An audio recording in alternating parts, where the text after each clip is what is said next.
got a quarterback that can run the ball too. We got a running back that can run the ball too. Well, we got three of them that can run the ball. And you know what? They just went ahead and said, you know what? We're gonna man up and we're gonna try to win this game. And that's exactly what they did. They shut it down. 17 points in the first quarter for the Ravens on the way out, 14 for the rest of the game. You would have thought they would have got 40 points in that game against the Browns, but the Browns showed that their defense is not smoke and mirrors, and they showed that their quarterback just needs a little bit more time, and he just needs to be a little healthy, and they got a chance. And that's exactly what happened. So, great game, great weekend, and that's where we are at right now. We are on our way to Thursday night football. And with Thursday night football, we have ourselves a great game, a rivalry game, the right game, not who's going to draft before who drafts. That was the top five bowl last week with Carolina and Chicago. This week, this is for playoff posturing, playoff standing, all that good stuff. So pretty much, Jeff, I'm going to let you kick this one off. What is your thoughts on this game moving forward with the Ravens and the Bengals Thursday night football? And who do you have winning this game as well too?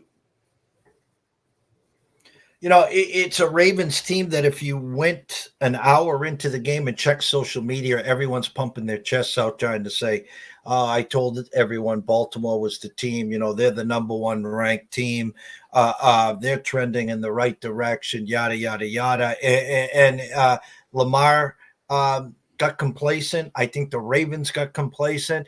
They knocked Watson out of the game. He comes back in the second half, 14 for 14.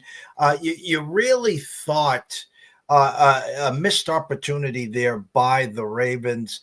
And then in come the Bengals, who we talked about earlier, had the game won, a drop by Tyler Boyd, no T. Higgins. There'll be no T. Higgins again this Thursday. Jamar, about 85%. But Boyd catches that ball. They got a 4-point lead. Instead, he misses it, and it's tied. And then in come the Texans. So you saw what happened last night with the Bills, who are now 500 and in desperation mode, now 30-1 to win the Super Bowl. A Bengals team with a loss will join them at 5-5. Who would have thought in August and the first week of September, both the Bengals and the Bills out of the playoffs? It's supposed to be a statement. Ravens, get out of our way. We're going to 8-3. We messed up last week. The only way I could play this game, I bought the hook. I took the Bengals back to 4 minus the 120. My true number is 43 with the 4, now 3.5 and 46 at circa. I'm going to go Justin Tucker from 47 for the win, 24-23. Ravens, Bengals get the cover. All right, so Jeff is going to add on 10 cents to the dime and play the +4 on the Bengals. Now, the way that I look at this game, Jeff, is I look at this one and I say to myself that, we have ourselves a very fun matchup here because we had this game already go down. And Joe Burrow wasn't Joe Burrow, but Joe Burrow was still able to get things done in this game against what we see as one of the more highly potent defenses. But this is something that the Browns figured out with the Ravens on Sunday. The biggest reason why the Browns won that game, Jeff, on Sunday was that drive in the third quarter where they were on the field for 17 plays and took 10 minutes off the clock. Literally, they had them on the field for 30 minutes in real time. And they absolutely punished the Ravens defense, who then start making really bad mistakes as the game goes along in the second half because now they're tired. Now they're gassed out. And that's the way that the Browns were able to beat them with the old physical mentality, mano a mano, nose to nose.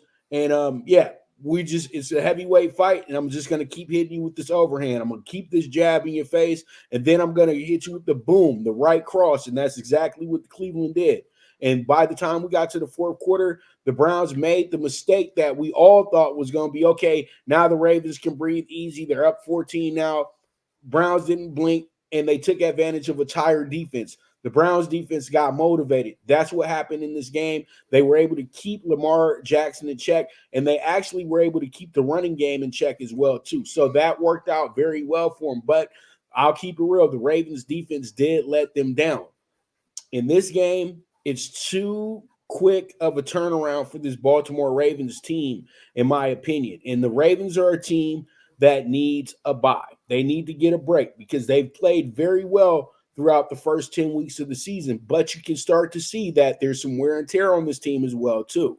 I really feel like the Bengals will get the get back that they are looking for. And let's keep it real. The Bengals have went to Baltimore the last few seasons, and they've actually made Baltimore their house. So I'm going to have to take the Bengals here to make this game really close. I think that they can win this game, but I'm going to go ahead and be a little smarter here and go ahead and take the plus 3.5 with the hook and just hope for, a field goal finish.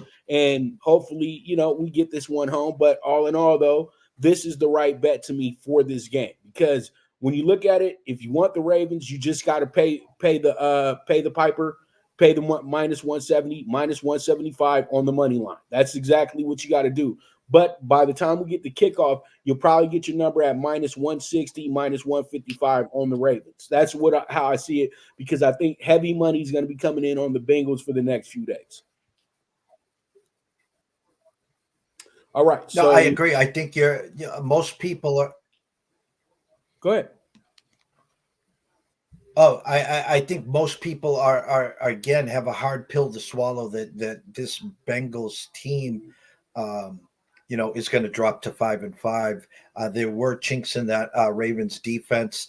They were also given a free layup on a muff punt. Tough place to play, especially on a primetime game. Bengals, I think, are 1-13 straight up their last 14 primetime games. But I think it's a prime spot, no pun intended, for the Bengals, not only to get the cover, for the win. The problem is I think they will be the public trendy dog there. So it'll be interesting for sure, pups.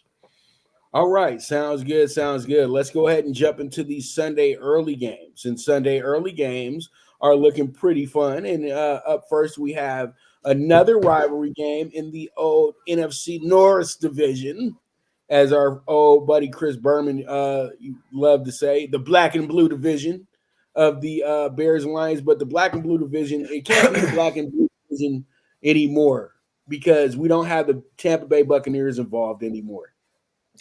See, that's how far it goes back with the NFL with me and Jeff. We were used to Tampa Bay having to be the team that had to be the Florida boys going to the Midwest every single year in the wintertime to get absolutely shellacked. That's why they had such a great record against the Tampa Bay Buccaneers. It wasn't that they were that much better. It's that you got an advantage, bruh.